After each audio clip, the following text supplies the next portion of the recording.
Hi, welcome. Today I am joined by Kelly Tuman, a survivor of HER2 breast cancer and author of the blog Beyond Pink America.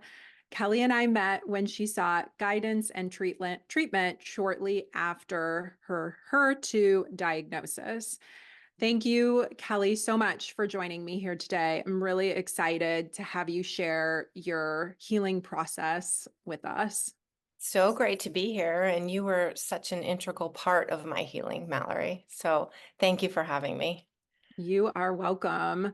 So let's jump in because we have so much to talk about, not just from your treatment, but also what we did, food therapy, the use of stone medicine, acupuncture, herbs. I mean, you Yeah. did all of it. You were so open and available, which I know was a huge part of your healing process. So, tell us, why did you bring alternative treatments into your healing process? Well, to answer that, I'll start a little bit from the beginning. I come from a family of pioneers in the fact that I have two grandmothers who were outspoken in a lot of ways, went against the grain. One of them was an advocate for bringing back breastfeeding at a time where it was taken away in the hospitals. She was a pediatric nurse. The other one was a crusader. So it's part of my DNA to kind of dig deeper. And so when I found out that I had HER2 positive invasive ductal carcinoma, which is a horrible word that can keep you up at night, the diagnosis was four tumors in the right breast, and it had spread to the lymph nodes. So it was considered an aggressive cancer. Like anyone, I was totally shocked and terrified, a lot of sleepless nights, and scary when you're faced with your own mortality. That was a lot of things I had to go through alone. Even though there were a lot of people in my life, that's something I think that you just process on your own. That being said, when I was told that, I had the sadness and I left the surgeon's office beyond livid. And I knew enough about health and the body and cancer to know that food and alternative medicine were huge parts in healing. And the first thing I did was go to the bookstore. I went into Barnes and Noble, randomly picked out a few books, and one of them was Cancer Free with Food by Liana Werner Gray, which was my go-to Bible. I knew that food was medicine. I knew that I had a huge part to play in my healing if I was really going to get well, and I was not going to turn over all my decisions to the medical community. And that feeling of being empowered and knowing that I was a crucial component of my healing is why I believe I healed so fast. Although I had sadness like anyone else, I never, that I can remember, felt sorry for myself. I knew that cancer came to heal me in a lot of ways. I had a lot of unprocessed emotional trauma from my childhood, growing up in an alcoholic home, things that carried on into my adult life, perfectionism, high levels of stress, and not intimate relationship with myself. And I knew that these were all contributors to cancer. Before, and this is one advice I want to give to people, Western medicine tends to push you very quickly into treatments. And even with the aggressive cancer that I had and all of those tumors, I took weeks off before I started anything. And I knew that I had to seek alternative practitioners such as yourself. And I had to get my body ready for what I thought at the time I was going to do chemo, which that's another story I ended up not doing. A story that I love. There was a lot of passion behind your voice when you talked about food therapy and that being the first place that you started. And I know with you and many of my other patients, they come in with, this wasn't necessarily your case, although we did talk a lot about supplements, but they Yeah. come in with like these bags of supplements, or they've been to these functional medicine doctors and they're, have all these supplements. They don't know what to take. They don't know what's working. And the number one thing that I know I said to you, and I say to all my patients, the first place that I like to start is with food Yeah. because it's what we all do. Yep. So share with us the things that you did, what you felt helped the most. I know that you have a blog post at Beyond America or Beyond Pink America, excuse me, .com. Talk about that a little bit. The first thing I gave up immediately was gluten, dairy, and sugar, like immediately within one day. I was a big sugar eater, and when I say like good sugar, I mean I wasn't eating bowls of Fruit Loops, but I had what I called a lot of treats. I mean, I indulged in sugar, and sugar is part of what feeds cancer cell growth. It's one of its fuels. Dairy and gluten are inflammatories, and any kind of inflammation in the body, as you know, is a precursor often to disease. So we're lucky that we live in a society now where there's so many alternatives. Like I could still have treats that were almond, made with almond milk or almond flour, which is not inflammatory.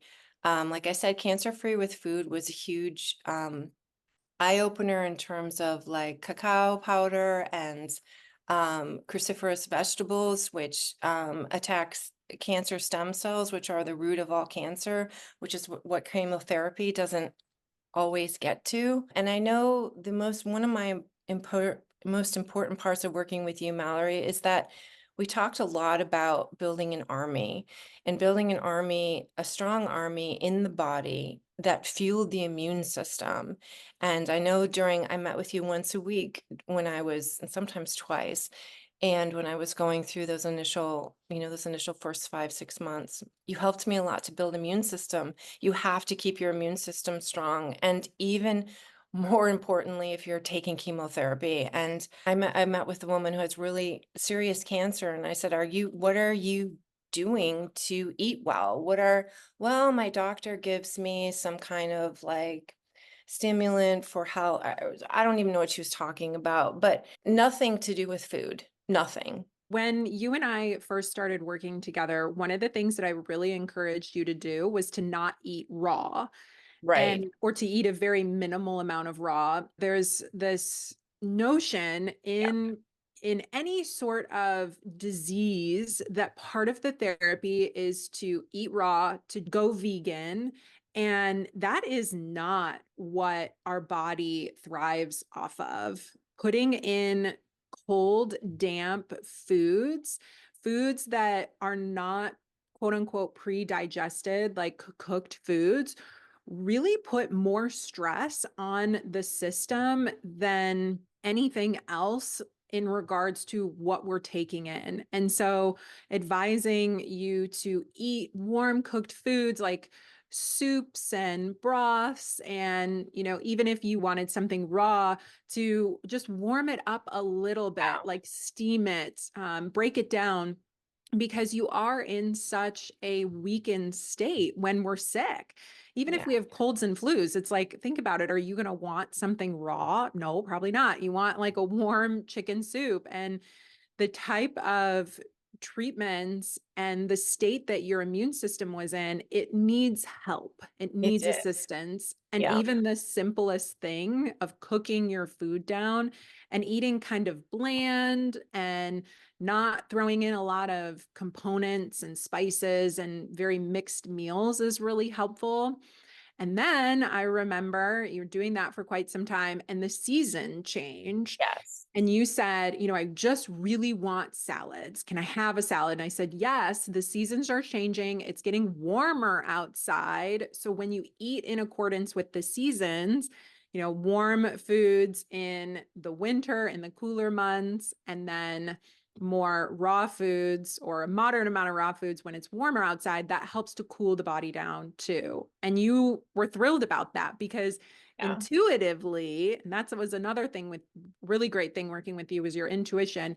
Intuitively, you were listening to your body and you might not have known why, but you were allowing that information to come. And so eating with the seasons was something that we did and was really important in helping your body with your immune system. And it was so helpful. And when I look over my notes with you and that I took during that time period, and also I didn't realize that eating raw food took so much energy from the body to digest. And that was the biggest takeaway that I remember, because your body needs all the energy to fight what it's going through. And I can't tell you enough about how working with you empowered me to follow my own voice, because when you're taking a path that's very different, you're up against the medical community, you're up against your family members, you're just taking a different path. You constantly reminded me that the body knows how to heal. The body knows what it needs. Listen to your body, and I cannot thank you enough. Yeah, I can't stress that enough Yeah. for anybody, even when, again, you're healing from something that's so simple like cold and flu or even just burnout. The mind doesn't know everything. The body does. And when we slow down and quiet, that's when we're going to get that information. And the truth is nobody knows you better Yeah. than you. Yeah. Nobody knows what you need, how your body is feeling, what's going to benefit you. Not even these doctors and all their protocols and things that put you in boxes. They don't know what's best for you. And that is also a trail into why you chose a different type of therapy over chemotherapy, too. Can you talk more about that? So I was fortunate with the type of cancer that I had, that there was a targeted treatment, Herceptin and Perjeta, which were considered the closest thing to immunotherapy. The difference between immunotherapy and chemotherapy is that chemotherapy wipes out, almost just randomly wipes out cells, and which causes so much devastation in the body. Immunotherapy works with the immune system and teaches the immune system to identify the cancer cells and kill them. From the beginning, with the seriousness of the cancer that I had, or for anyone else who has this type of cancer, the protocol is, I believe, 4 different types of chemo drugs, followed by, after those are finished, followed by just the targeted treatment. And then the list goes on, radiation, blah, blah, blah. Yeah. My gut always was that I just wanted the targeted. And I was in the early stages of being afraid. And I remember talking to some people, and they said, well, you really need to listen to your doctors. They know what was best. And so the quick story is that I did speak to the oncologist. And by the way, I had the most phenomenal oncologist, and you need to have that in your life, because doctors are an integral part of your healing, in terms of knowing that they trust you, that they understand you, and most importantly, that they respect you. And so I talked to her. I was originally going through the chemotherapy. We took out the most potent one, which was carboplatin, knowing that my body was sensitive to toxic chemicals. So after I took my 3-week break of before I started treatments, I went in to have the chemotherapy drugs. I started with the first one, whatever it was. And within 10 minutes, I had an allergic reaction. So they stopped it. And the infusion nurses rushed over, and they wanted to pump me with all kinds of anti-inflammatories so I could shove more of the drug into my body and make it accept it. And I was really upset. And I said no. And I was crying. I said no. And so then they called in the oncologist. She comes up, and I said, my body doesn't want these drugs. And you're asking me to pump all of these allergy drugs into me so I can force it. And I was upset. And she looked at me and she said, we will try the immunotherapy on its own. And if it works, we'll see. So I was relieved. I'll just tell you a quick side story that any cancer patient is going to run into. So my family was upset. My boyfriend wouldn't speak to me for 24 hours. He was scared, and they were all scared that this was not what you're supposed to do. And his mother had died of breast cancer, and so it was equally more difficult. And so I remember him calling me the next day and saying, I looked up the chemo drug that you were taking, and he said, I wouldn't give it to my dog. He said, there is a less toxic one out there. And he said, what's causing the allergic reactions is the solvent. He said, there's a less toxic one out there. And when I asked my oncologist, or I don't know if it was her or someone else, she said, yes, we know about that, but the insurance companies won't pay for it. Okay, moving on quickly to the immunotherapy treatments. I started in July, and by December, which is less than 6 months, I had a complete response and everything was gone. And nobody was taking this path. Now, I mean, that being said, because I didn't do a mastectomy, I did have a reoccurrence the following year, and that's a whole nother story. But the point is now is I'm 3.5 years into wellness. And now finally, nothing happens in Western medicine without long, long data and studies. Finally, they've come out with a study that is doing exactly what I'm doing, that they're eliminating the chemotherapy drugs and just doing the immunotherapy for patients like me. That's great, but how many people have died in the meantime? Yeah, and listening to your body, listening to your gut, rashes are an immune response. They're a histamine Yeah. response, and that's your body going into supercharge, get this stuff out of my system, just Yeah. showing an immediate sign of discomfort and inflammation.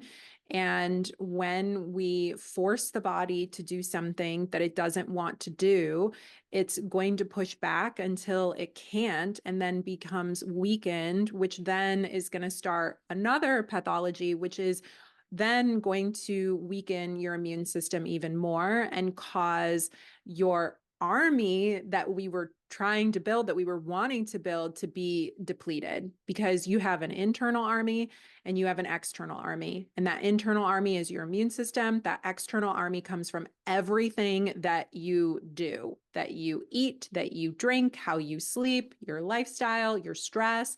All that brings in that other army. And when you have something so strong going in that your body is immediately saying no to, that's a huge red flag to reevaluate. It is, and they were shocked. The nurses. In fact, I was talking to someone just a few days ago, and she is a small woman, and she has a reoccurrence of a serious cancer. I think she had almost 20 years ago. It's almost in the same place. So she was fine for 20 years. And she said, Kelly, it was so awful. She said it was like they pumped it in so hard and it was too much. And I looked at her and I said, did you tell the infusion nurses to turn it off? And she said, oh, I didn't know I could do that. My biggest takeaway, if any, biggest takeaway from this talk, which I hope is many things, but the one thing is you have to advocate for yourself. You cannot turn over your healing, your health, your body to your doctors, hold out your vein, say, just give it to me, and take no responsibility for your healing. Yes, you should trust the people that you're working with. And I had a phenomenal team, but you have to ask questions. You have to do your own research. You have to know the after. People die, survive the cancer, but die from the treatment after effects down the road. That's true. And that data is out there. And there's too much trust in just saying, just do it to me. If you're tired, it's a lot to get a cancer diagnosis. It's exhausting emotionally. Then get someone on your team to help you, to ask the right questions. If you want to go down the road of chemotherapy, understand what you're getting into. Don't do this blindly. Yes. Yes. And the biggest thing, if people are confused at all, like, how do I know? What's going to happen? Like, what if I don't? If you have the type of response that Kelly had, rashes, trouble breathing, restlessness, anxiety after the treatments, heaviness in the limbs, shaking throughout the body, any symptom showing a larger degree of discomfort is cause for reevaluation and a conversation. It is no different than when your doctor gives you an antibiotic and says, okay, just take the whole bottle. Might take you 10 days, but take the whole bottle. And then you're taking the bottle, you're taking the antibiotics, and then all of a sudden you forget to take them. And then you're like, oh, 3 days later, oh, I forgot to take those. Oh, well, and there's a sizable amount left in there. That is your body Uh, reminding your mind that it doesn't need the antibiotic anymore. And that is the biggest sign when taking anything. If you forget to take it, your body's not reminding your mind. Your body's like, I'm good. I don't need to send those signals to the brain anymore. So when you have those symptoms of discomfort that are visible signs that are threatening your immune system, the conversation needs to be had. It does. And I think people are afraid. I think if you don't have someone in your life like you, if you don't understand that the body is a miraculous, miraculous machine that can help heal itself, then you are dependent and you feel like that is the only way you will heal. Now, granted, at the time that I took those treatments, I had a very high tumor load and I needed it, I'm pretty sure, to help bring that down. I mean, it had advanced to a point where I needed help because I didn't take chemotherapy, because I didn't make my body sick. And that's the other thing that just stuck in my mind. Why do you have to make your body sick to get well? Why aren't we asking that question? That makes no sense. Because the only symptom I had was strong fatigue, that part was tough. I was able to heal and I was able to think clearly. I was able to eat well. I wasn't vomiting. I could get the right supplements. I could do the acupuncture, the infrared saunas, all of those things. And we'll talk about this in another episode. One of the most important core things in healing cancer is you need to get to the emotional root of it, because cancer is emotionally driven by trauma, by unresolved things that's holding the body. And that's a whole nother subject. Yeah, Chinese medicine, in our classic texts, we say that the Shen, which is the emotional body, is involved in all diseases. Yeah. There are emotions that we suppress, that we repress, and that simmers in us and can create disease and discomfort. And just recently, I had another breast cancer patient who is also a survivor, saw her through her process. She said, I feel so lucky that just recently my oncologist was able to recommend a psychologist that was through the Cleveland Clinic that was Wow. covered by my insurance and is familiar with the type of cancer that I have and what I'm going through. And she was telling me this because she knew that this is a new thing. This hasn't been around for a while. So for the Western community to acknowledge Yeah, I'm shocked. that therapists, yes, that therapists are needed to be involved in this process is huge, and for it to be covered by insurance as well. Well, and that also brings up another, on the flip side of that, is that when I was questioning some of these physicians along my journey, and I was upset about different things, they wanted to give me a psychiatrist. It's like, I'm upset because I have valid reasons to be upset. But I think they're just so used to like going through the movements. I remember meeting with her and she Googles pictures of people who've had mastectomies. So up on the screen, there's like 50 shots of women without their breasts and scars and like horrific things. And yeah, I was upset. You know, they mean well, but they're not used to people questioning. They're not. And I think things are changing. I know I had a really great conversation with a resident a couple of years ago, and I think they're coming out more with the theories that patients have a say in how they heal, and that's empowering to know. Yes, it is. It's important to get second and third opinions and to Yes. be with people that you like. You know, they are helping you in your process. And if you're uncomfortable with them or they cause discomfort, then find somebody else because they are a dime a dozen. Well, and you think about like how, if you have a contractor for your home or you're getting an estimate for your kitchen or whatever else, like you're hiring these physicians. You are paying a lot of money for their time. And if you don't, if it's not a good fit, and I wrote about this in my blog, it's called The Power of a Compassionate Physician. You need that.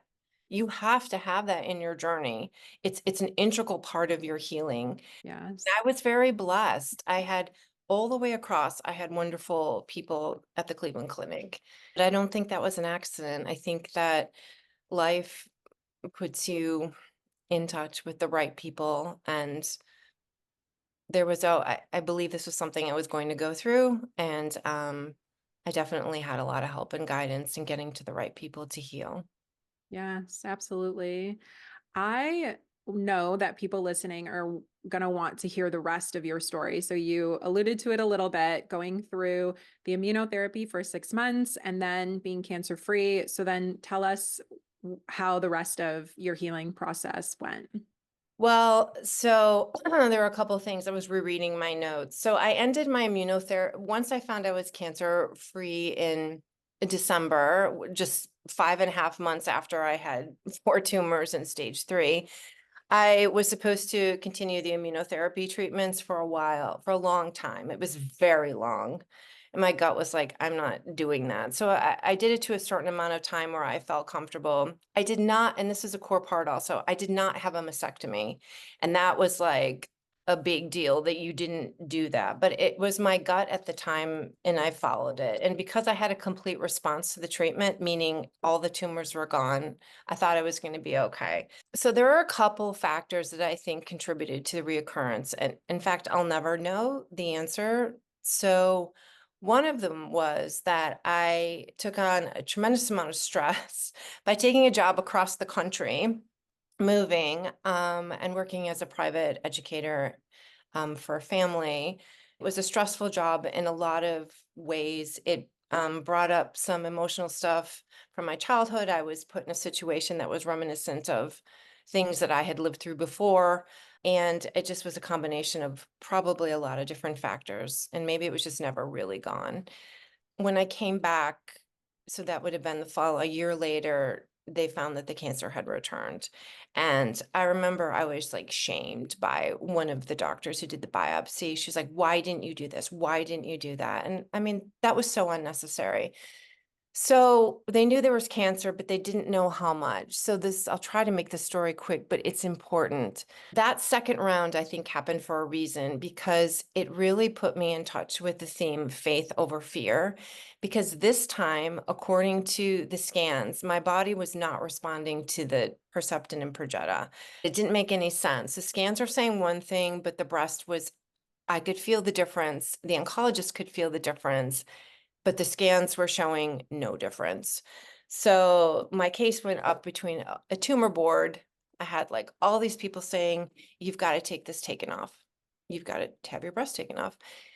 And I said, I believe the immunotherapy treatments are working. I'm going to do some more. And then it was the big decision whether to have the surgery. The problem is that there was no way to see what was going on unless I took it off because I couldn't prove it was working.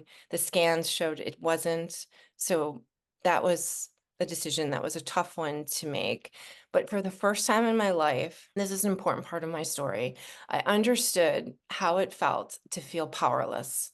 I understood what cancer patients felt because I thought, I'm doing everything I did the last time. I'm eating well. I've taken out all my stress. I'm doing the immunotherapy. What is going on? And my only other alternative was going to be chemotherapy, which I didn't want. So cut to the chase. I have the mastectomy done. They do the findings on the breast afterwards. They dissect it. There was 1 millimeter of cancer in that breast, which is the size of a pencil point. And all the scans showed it was lot and hurry up and do this. And the problem is that it had to do with the scar tissue, was causing cloudiness. They couldn't read it correctly to the best of their knowledge. And they were, in fairness, they were trying to keep me alive and trying to keep me safe. And their intentions were good. And I have nothing bad to say about that. But the point was that it was working. And again, it was It was just fear over faith, and it was walking through a really difficult time. And I believe that God put me through that so I understood what it meant. I've always known, Mallory, from the beginning that this journey was never, ever about me alone, and I never wanted it to be. I did that path of just taking the immunotherapy because I wanted to help people. I believed that it would work.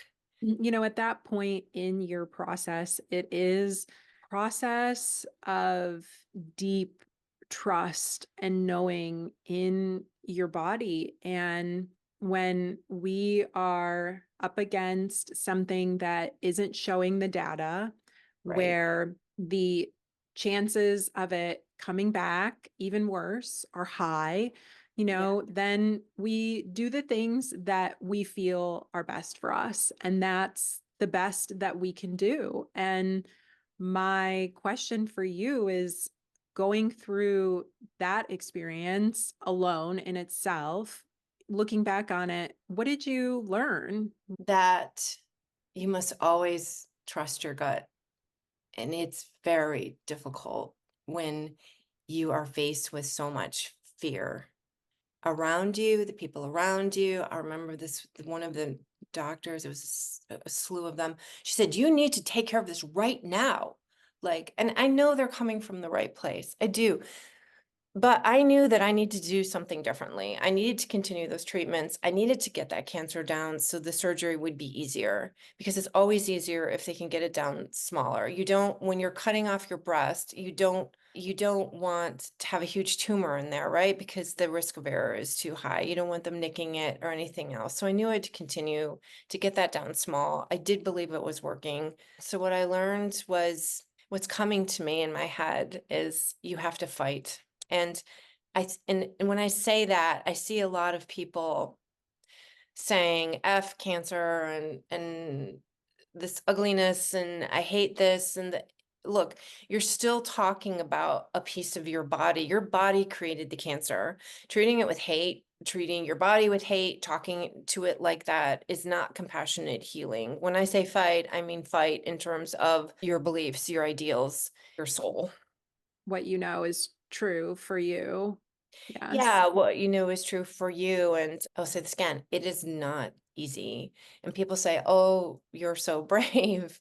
Yes, I was brave, but it was a choice to be brave. And, I'm a former teacher, and I always told my students, being brave does not mean you're not scared. It means you're scared and you move forward anyway. And that's how you get braver. And being brave doesn't mean you do stupid stuff. No. It doesn't mean that you like jump, off the bridge. Being brave means that you have gone through this whole process, you've gathered information, you have a lot of evidence of trusting yourself, trusting your intuition, listening to your doctors, listening to Yeah. alternative Yeah. methods and processes, and saying, I'm making this based off of an educated decision. And there are so many instances and data on people trusting themselves and it turning out in, a really beautiful and positive way. And so the thing that I've noticed with working with a number of cancer patients is helps you to develop a deeper relationship with yourself. And I believe just watching so many of them go through it, that above all, that is the thing that obtain, if that's even a right word, Yeah. from it, is they don't abandon themselves and they come in with kindness and they come in with love and ease and possibilities.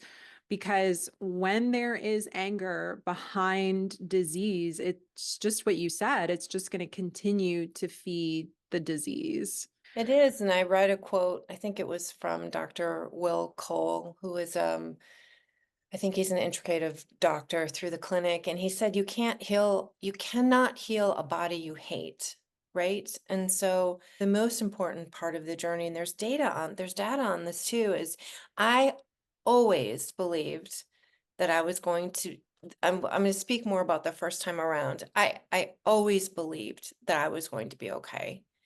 And believing in that. It actually does something to the brain, which actually does something to the healing part of the body. I knew it was going to be okay. And one thing I'll never forget, you said, Kelly, you are not a statistic. You will not be a statistic. You are not one. And one thing with cancer is I would not let them read me statistics. And they would ask, they said, do you want to know the survival rate? But I said, no, I don't. Because I don't want that planted in my mind. You have to be really careful of that because the mind is extremely powerful.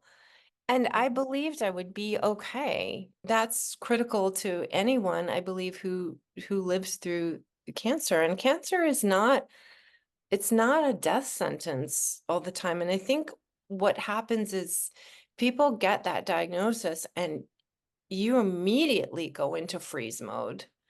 Someone I know recently is going through a really aggressive, difficult cancer, and she started like, boom, and she said, my mind is spinning."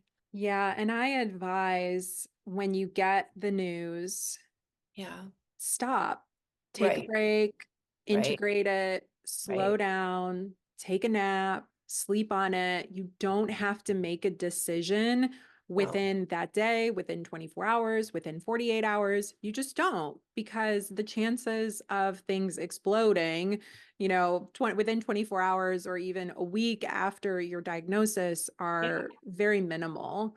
Because we're on the topic, an experience that I had is coming to mind. I just want to share quickly. sure. I had COVID and I had it really bad. I had a fever of 103.5 for 3 days. And I was extremely uncomfortable. I was, of course, hot. I was starting to get delusional. I couldn't eat. I was living by myself. And my mom was freaking out. And she said, just call an ambulance, go to the hospital. And I said, no, I'm not going. I don't want to. And they're not going to do anything that I don't already know how to do. And that statement just fills my body with certainty, but chills because of the truth that's behind it. And so, at any point during your process, if you have a thought and you get chills, that's a sign that you're Yeah. being led, that is something that I would highly recommend following. I'm in this state where my brain is not working and I'm uncomfortable. And I said, I know what I'm doing works. I texted one of my classmates and I said to him, I said, this is what I'm taking. This is how I'm feeling. Why isn't this working? And he goes, Mallory, everything that you're doing is right. You just need to take 6 times as much as what you were taking. And Oh, when I talk about taking things, because not even fever reducers were taking my fever away. They wouldn't even touch it. I said to him, I said, okay. So I went to my kitchen and I think I swallowed 12 pills within jeez. maybe 7 minutes. When I talk about pills, I'm talking about herbal medicine. So Yeah. these are herbs, herbal therapy formulas, rather popular formula. And my body literally was like, bloop, bloop. I had a fever and then I did not have a fever. My brain turned on immediately. And I was like, I texted him, I'm better, I'm better. And he said, okay, stay on that dose for at least another 48 hours. And I did, and the fever cleared. Prior to all that happening, I share this because my mom, my dad, my brother had come over and they're just like, "What are you doing? You're alone. Nobody's helping you. You feel like crap. You can't even get up." And I just was like, I can do it. I can They handle should this know you by now, situation. Mallory. I can handle the situation. Well, but when you're I in know. a Well, they situation were where scared. They were they scared. people are scared. I mean, it's just what They you're were, saying. But yeah. I'm the sorry. bottom line is I knew. I knew. I And know. Yeah. there's a stubbornness that comes into play, but there's also a really deep trust and certainty that we have the answers and we can be led and guided and can follow through the process in the way that we want to and the way that our body wants to. And everything you just said is why I wrote, you were the rock of support for me, Mhm. because that is empowering, what you just said, and it was crucial to my journey. Well, thank you. Thank I you. You're toughie. Well, you are, and I say that with admiration, but I mean, you're a fervent believer in the power of the body to heal through Chinese medicine, through food, through energetic healing, all of it. And that is, I think the tide is turning. I think, back when I started my journey in 2019, they said the future of, surgeon told me, she said the future of cancer is immunology, and that planted the seed. Problem is, the future takes, 5 years later. I hope that you do see more cancer patients, or cancer patients find an advocate such as yourself. You need a coach, you need somebody outside the Western medicine, because I think healing, for me, it incorporated it all. Yeah, let's talk a little bit about what we did, what you did in the alternative realm. You mentioned the infrared sauna and the acupuncture, but tell us more about what you brought into your healing. Well, this gets more into the big subject of the emotional healing. So I'll touch on it briefly. There's just alternate modalities to heal. And so I sought out, you were highly recommended. I also did Reiki through another practitioner, and Reiki was a beautiful story in terms of every session. There were people that showed up in the room. Of course, you can't see them, but the person that was working on me would tell me. I mean, one time she said the room is filled here, like with the spirit world, with the healers, with the people around you. And it was just further indication of that people who, when they leave the earth, they don't leave us, because they were there at my sessions. Again, I couldn't see them, but I would feel them, and I'm just highly intuitive in that way. But all of those sessions with you and with her were about emotional release. And I'll get to the core of that in another session, but it was a lot of anger, held trauma, hard on myself, all of those things. It was a lot of unraveling. And I knew that I would not get fully well until I addressed those issues. And I looked at cancer as an opportunity to do that. I just couldn't go on the way I was going on in terms of little connection and compassion for myself. Freeing the body from burdens, like we alluded to, that were, put on us by Yeah. other people or even ourselves, like is something that creates constraint and constriction in the body. And then when the body is constantly tight, like a rubber band, it's eventually going to pop and break because it can only hold it for so long. And Chinese medicine would easily say that any sort of accumulation in the body, from cancer to tumors to cysts to fibroids, is the body's way of accumulating diseases of the mind, diseases of the emotional and spiritual bodies that, again, we may or may not be aware of. And that's not to say that, if you don't deal with it, like something bad's going to Yeah. happen, but No. we all have processes that, we're meant to go through. And part of that process is opening up ourselves to be vulnerable to ourselves, to see, what the larger themes are that we can heal. And we worked a lot with anger and fear, and just appreciating the self with you through acupuncture and herbs. And we did a lot of essential oils and I stone remember. medicine to also your trust in the ethereal realm, your trust in guides and ancestors, and your own intuition and trust in the process. And God. I mean, there were God all the way. I mean, there were things when you go through any type of situation like this. And when I talk about emotional healing, I grew up in an alcoholic home with an alcoholic father, and you know that uh, there was no physical abuse, but the emotional, the toil of that, the expectations put on myself, the anger, there was a lot of anger. And all of that internalized, as a young child. And I turned a lot against myself, not knowing when you're little. And there were other things that happened as well. It's a bigger subject, but there are things sometimes that are just too big for us to heal. And that's when there's a lot of surrender, and surrender is hard for me. I'm a control person. So I'm, want to know the answers. I want to be in control, and surrender is tough. And there are some things that are only fixed by God. And I do believe that a lot of my healing was spiritual, that I had a lot of help. And there is no way that I can sit here and say I did this on my own. You told me once, if I remember correctly, you said you healed because of you, me. Like you said, you healed because of you. Yeah, I did partly, but it was never all me. And part of you healing because of you is because of your openness to Yeah, I was. believing and Was. in those other ethereal beings being a part of it. And if you had not been open to it, where would we be? We don't know because you were.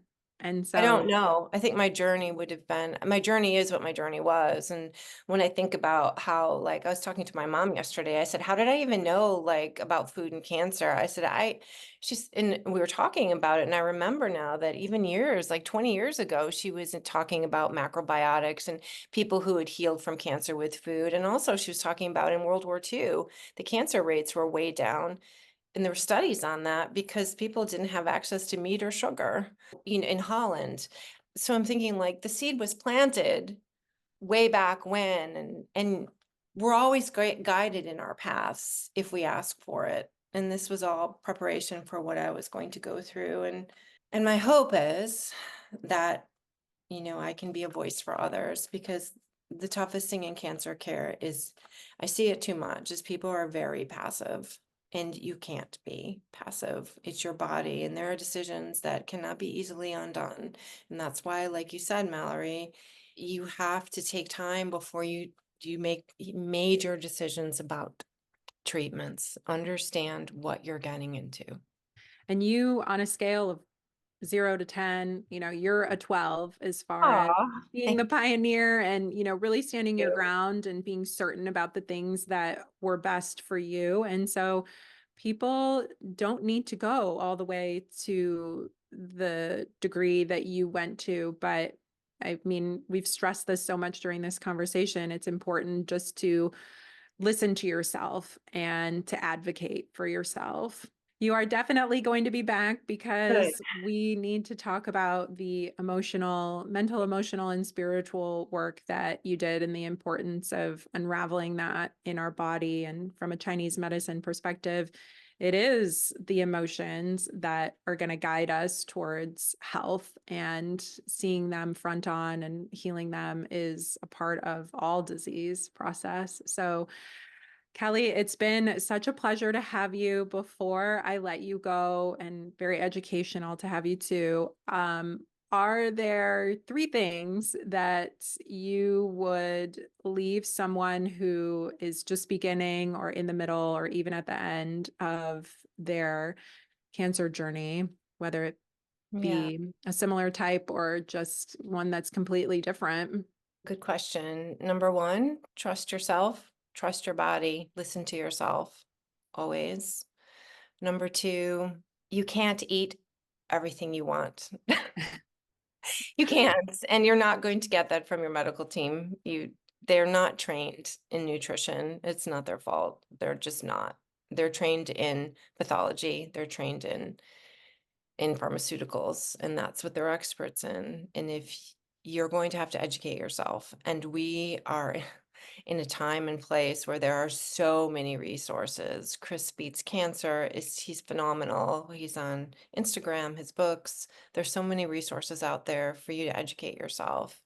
And number three, this is just coming through me. Believe that there's a higher purpose in what you're going through. If you can look at it in a different lens, you will heal. in the way that you need to heal. Beautiful. Well, And thank thank you you for so having, much. and thank you for not becoming a lawyer. I know you were going to go to law school. I'm so grateful that you are part of my life and part of my journey and you were integral. So I hope, thank you.